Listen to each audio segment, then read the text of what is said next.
பாதையை விடுங்கள். இந்த கிழக்கு பகுதி, இந்த மேற்கு பகுதி நாங்கள் இன்று தெளிவான ஒரு முடிவை சொல்லுகிறோம்.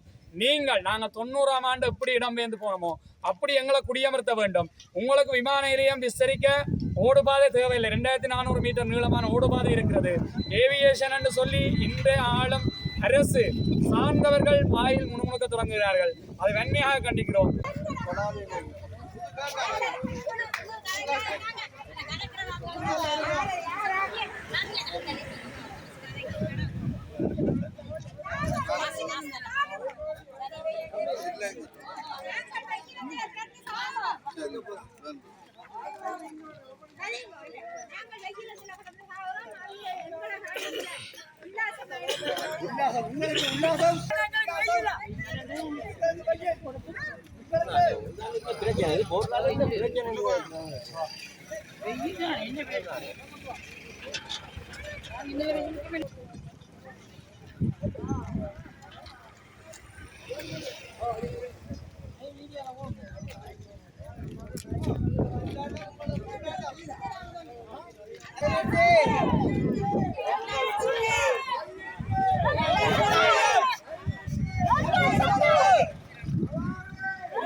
அப்பாக்கள், பாட்டியாக்கள், பெண்கள், குழந்தைகள் மிக வெயிலில் இருக்கிறோம். நாங்கள் பிடிச்சு கொண்டு போராடுற வேண்டும். ஏற்கனவே முதலே நாங்கள் சொல்லியிருந்தாங்க. சுமந்திரன் ஐயா வந்தபோது தான் டிஐஜியோட கதைக்கிறேன், எஸ்பியோட கதைக்கிறேன், ஏஎஸ்பியோட கதைக்கிறேன் சொல்லியிருந்தவர். ஆகவே இது நாங்கள் எங்களுக்காக கேட்கவில்லை, உண்மையாக வயது போனவர்களுக்காக தான் நாங்கள் கேட்டிருந்த. நாங்கள் இன்றைய போராட்டத்தில் இந்த போலீஸார் தங்களுடைய கடமைகளை செய்து கொண்டிருக்கிறார்கள். நான் நினைக்கிறேன் இந்த ஓஐசியோ இந்த மக்களோட கதைக்க வேண்டும் என்று நாங்கள் ஒரு முதலாவது கோரிக்கை அதை தான் பெறுறோம். ஏன்னா இவர் பராலியில் முந்தி போலீஸ் ஸ்டேஷன் இருக்கையில் இந்த பராலியை பற்றி அவருக்கு பூரணமாக தெரியாது. இவர் நினைச்சு கொண்டிருக்கிற மாதிரி இது காடுகள் இல்லை, இதெல்லாம் அவங்களுடைய வாழ்விடங்கள் இடித்து அழிக்கப்பட்டு விவசாயம் செய்கின்ற அல்லது இராணுவம், போலீஸ் எல்லாம் இருக்கிற இடமா தான் இருக்குது. இது முழுக்க முழுக்க எங்களுடைய உயிர் சார்ந்த, எங்களுடைய வாழ்வு சார்ந்த ஒரு உணர்வு ரீதியான போராட்டம். இதை போலீஸார் விளங்கிக் கொள்ள வேண்டும். நான் நினைக்கிறேன் இராணுவம், போலீஸ் ஏதோ ஒன்று நினைத்து கொண்டிருக்கிறார்கள், நாங்கள் ஏதோ ஒன்று நினைத்து கொண்டிருக்கிறோம். இவர்கள் எங்களோடு கதைக்கிற பொழுதுதான் பிரச்சனைகளை விளங்கிக் கொள்ளும். என்ன பிரச்சனைக்காக போராடுகிறோம், நாங்கள் என்னத்தை எதிர்பார்க்கிறோம், நீங்கள் என்ன செய்ய போகிறீர்கள். நாங்கள் இங்கே இராணுவ சிவிலுக்கு பொறுப்பாக இருக்கின்ற டிசிசி மீட்டிங்குக்கு போகின்ற பெரிய அதிகாரி இருக்கிறார். அவர் இந்த மக்களோடு கதைக்க வேண்டும் என்று விரும்புகிறோம். நாங்கள் எதிராக போராடவில்லை. எங்களுடைய கோரிக்கைகளை அவர்களுக்கு தெரியப்படுத்துகிறோம். நீங்கள் என்ன செய்ய போகிறீர்கள் என்ற விஷயங்களை சொல்ல வேண்டும். அந்த இந்த 2 பிரதான விஷயமும் எங்களுடைய போராட்டம். நாங்கள் இந்த வெற்றியில் நாங்கள் வேலை இல்லாமல் இந்த போராட்டத்தை செய்யவில்லை. எவ்வளவோ வேலை பழக்களுக்கு மத்தியில் இந்த பெண்கள், குழந்தைகள் எல்லாம் கஷ்டப்பட்டு போராடி கொண்டிருக்கிறார்கள். ஆகவே சம்பந்தப்பட்டவர்கள் இதில் எங்களுக்கு நல்ல தெளிவான விஷயம் இருக்கு. நாங்கள் இந்த வழி வடக்கு தொடர்பாக அல்லது எங்களுடைய பராலி மயிலட்டி தொடர்பாக ஜனாதிபதி வரைக்கும் தெரியும், விமல் ரட்நாயக்க சார் அவர்களுக்கு தெரியும், கருணி அமரசூரி அவர்களுக்கு தெரியும், எல்லா இராணுவ தளபதிகளுக்கு, உயர் பீடத்தில் இருக்கிற இராணுவ தளபதிகள் அல்லது பாதுகாப்பு செயலாளர்கள் என்று சொல்லப்படுகிற முன்னாள் இராணுவ தளபதிகள் அனைவருக்கும் அக்கு வேறு ஆணி வேறையாக இந்த பலாலி பிரச்சனை தெரியும். ஆகவே இவர்கள் காலத்தை இழுத்தடிக்கிறது. விட்ட பகுதி விடுவதற்கு எம்மோடு கிளியர் பண்ணின பகுதிகள், ரணில் விக்ரமசிங்க அவர்கள் இருந்தபோது விட்ட பகுதியில் இருக்கிற 2 இராணுவ முகாம்கள் இருக்கிறது. ஒன்று கராச்சி இருக்கிறது, லைட் பேண்ட் இன்ஃபென்ட்ரி முகாம் ஒன்றோடு முகாம் இருக்கிறது. அவர்கள் தான் இந்த கண்டன நடத்துகிறவர்கள். அது விட்ட பகுதியில் எங்களுக்கு வீட்டு திட்டம் வந்திருக்கு. ஆகவே அந்த இடத்துக்கு அந்த கேம்ப் பிரதானமான ஒரு சந்தியில் இருக்குது. இந்த ஸ்பெஷல் போர்சஸ் உமன் கேம்புக்கு முன்னால போற டச்சு வீதி அந்த சந்தி, இந்த ரோட்டு இந்த கிழக்கு பகுதி விடாமல் அங்கே போக முடியாது. ஆகவே இது தொடர்பாக எனக்கு தெரியும், இந்த தெல்லிப்பளை பிரதேச செயலகத்தில் இருக்க பிரதேச செயலாளர் சிங்கள பிரதேசங்களில் வேலை செய்த சிங்கள மொழி தெரிந்த மிகவும் அருமையான ஒரு பெண்மணி. அவருக்கு எங்களுடைய பிரச்சனைகள் தெரியும். அவர் இந்த பிரச்சனைகளை நேரடியாக இந்த மக்களோட கலந்தாலோசிக்க வேண்டும் என்று கேட்டுக்கொள்கிறோம். முன்னால் இருந்த ஆளுநர் சார்ல்ஸ் அவர்கள் இந்த வீரப்பலையில இருக்கிற லைட் இன்ஃபென்ட்ரி கேம்ப் இருந்த இடத்துல வந்து ராணுவ தளபதிகள் உட்பட வந்து கதைத்து இதுவரைக்கும் அந்த இடம் விடுவிக்கப்படவில்லை. இந்த இடங்கள் இதே போல ராணுவ கராச்சியில் இருக்கிறது. இந்த கராச்சி இருக்கட்டும், இப்போதைக்கு நீங்க பாதையை விடுங்கள். இந்த கிழக்கு பகுதி, இந்த மேற்கு பகுதி நாங்கள் இந்த தெளிவான ஒரு முடிவை சொல்லுகிறோம். நாங்கள் 90ஆம் ஆண்டு எப்படி இடம்பெயர்ந்து போனோமோ அப்படி எங்களை குடியமர்த்த வேண்டும். உங்களுக்கு விமான நிலையம் விஸ்தரிக்க ஓடுபாதை தேவையில்லை. 2400 மீட்டர் நீளமான ஓடுபாதை இருக்கிறது. ஏவியேஷன் என்று சொல்லி இன்றைய ஆளும் அரசு சார்ந்தவர்கள் வாயில் முணுமுணுக்க தொடங்குகிறார்கள். அதை வன்மையாக கண்டிக்கிறோம். உங்களுடைய வேலை இந்த விமான நிலையத்தை காணி பிடிச்சு கொடுக்கிறது இல்லை. தயவு செய்து கேட்டுக்கொள்கிறோம். நீங்கள் வேண்டுமென்றால் விமான நிலையத்தை சுற்றி நீங்கள் உயர்வான கம்பிக்கட்டைகளை போட்டு, இதுக்கு முதலே இருந்த இடங்கள் லைட் போட்டு அங்க இருக்குது ஏற்கனவே. இந்த ரோட்டுக்கு மேற்கால, இந்த ரோட்டுக்கு மேற்கால வடபகுதி, வடமேற்கு மூலை விடுறதுக்கு எந்த காரணமும் சொல்ல தேவையில்லை. நீங்க மாறி மாறி சொல்றீங்க.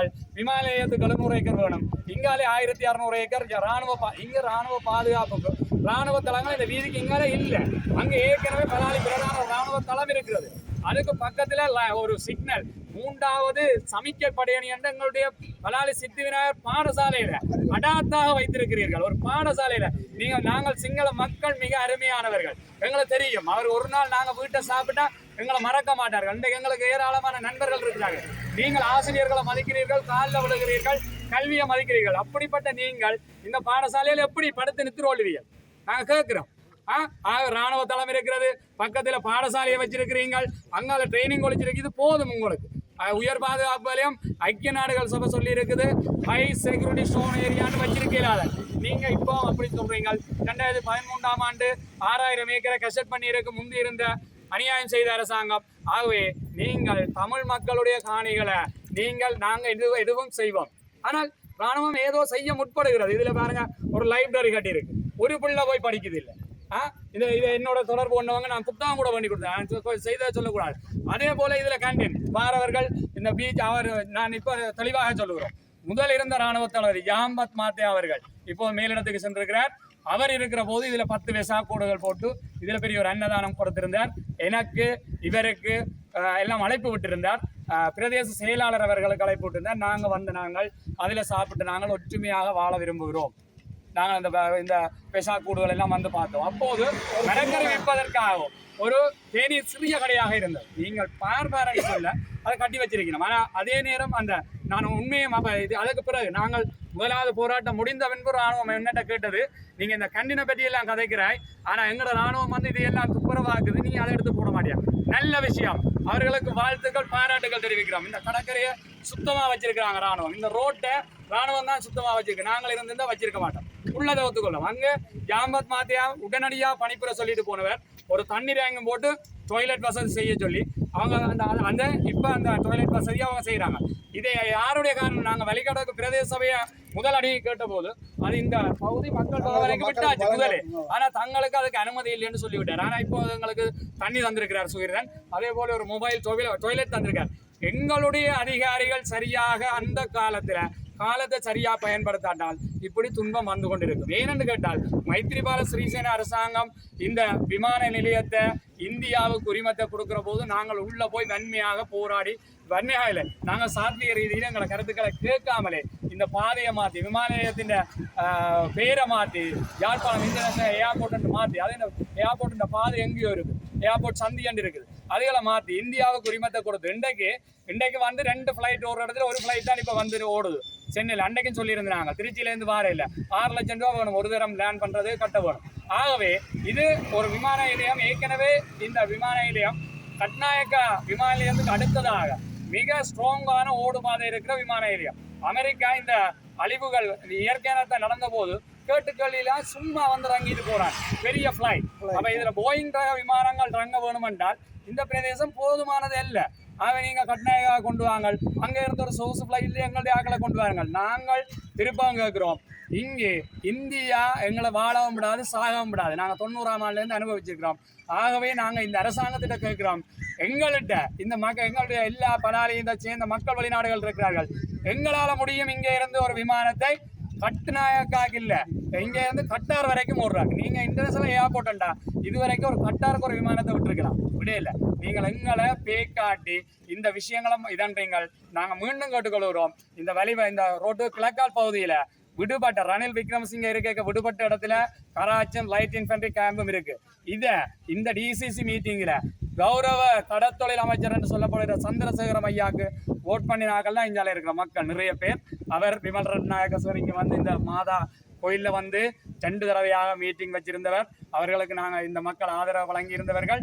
ஆகவே அவர் இப்ப சொல்றாரு, அந்த சின்ன பிள்ளைக்கு சாக்லேட் கொடுத்த மாதிரி உங்களுக்கு பாதை விட்டாச்சு தானே, அந்த பேக்காடு தேவையில்லை. நாங்கள் திருப்ப சொல்றோம், நல்லொரு காலம். இந்த காலத்தை விட்டீங்கன்னா இந்த பகுதிகள் விடுவிக்கப்பட மாட்டாது. இதற்கு பொறுப்பானவர்கள் சந்திரசேகரம் ஐயாவா இருக்கலாம், அல்லது என்பிபியினுடைய ஆளுங்கட்சி பாராளுமன்ற உறுப்பினர்கள். இன்னும் இளங்குமரன் முதல் நாள் வந்தவரே தவிர மற்றவர்கள் வரையில்லை. இப்ப நாங்க போராட தேவையில்லை. நீங்க இந்த பிரச்சனையை சரியா ஜனாதிபதிக்கோ பாதுகாப்பு அமைச்சுக்கோ சரியான முறையில் இதுகளை கொண்டு போய் நீங்க விடுவீங்கள் என்றால் நாங்கள் இந்த வெயில்ல காய தேவையில்லை, பொலிசோட முரண்பிடிக்க தேவையில்லை, எங்களுக்கு தரப்பால் தேவையில்லை. ஆகவே நீங்க விரைந்து இந்த விஷயங்களை செய்ய தரவணும் என்று கேட்டுக்கொள்கிறோம். மேலதிக செய்திகளுக்காக எமது யூடியூப் தளத்தை சப்ஸ்கிரைப் செய்யுங்கள்.